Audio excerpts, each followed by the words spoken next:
कृपया वीडियो में न्यू है तो वीडियो को लाइक एंड सब्सक्राइब करें।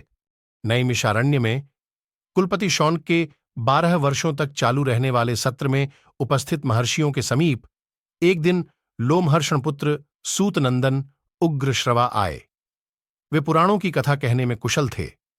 वे पुराणों के झाता थे।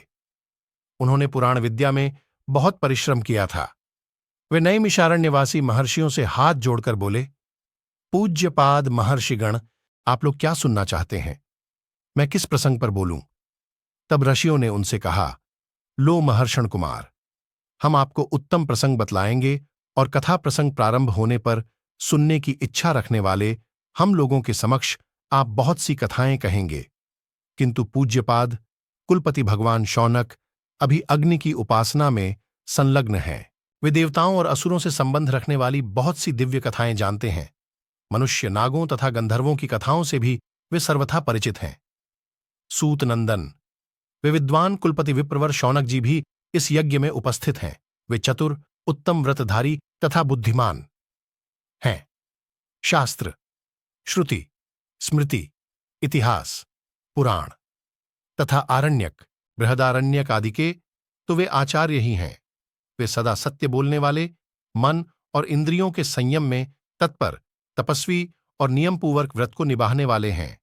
वे हम सभी लोगों के लिए सम्माननीय हैं। अतः जब तक उनका आना न हो तब तक प्रतीक्षा कीजिए। गुरुदेव शौनक जब यहां उत्तम आसन पर विराजमान हो जाएं, उस समय वे द्विजश्रेष्ठ आपसे जो कुछ पूछें उसी प्रसंग को लेकर आप बोलिएगा। उग्रश्रवा जी ने कहा, एवमस्तु, ऐसा ही होगा।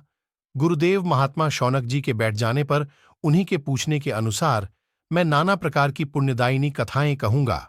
तदनंतर विप्राशिरोमणि शौनक जी क्रमशः सब कार्यों का विधिपूर्वक संपादन करके वैदिक स्तुतियों द्वारा देवताओं को और जल की अंजलि द्वारा पितरों को तृप्त करने के पश्चात उस स्थान पर आएं जहां उत्तम व्रतधारी सिद्ध ब्रह्मर्षि गण यज्ञ मंडप में सूत जी को आगे विराजमान करके सुखपूर्वक बैठे थे।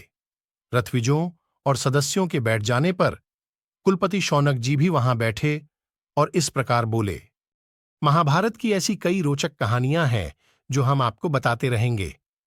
हमसे जुड़े रहने के लिए हमारे चैनल को सब्सक्राइब कीजिए। आपका बहुत बहुत धन्यवाद।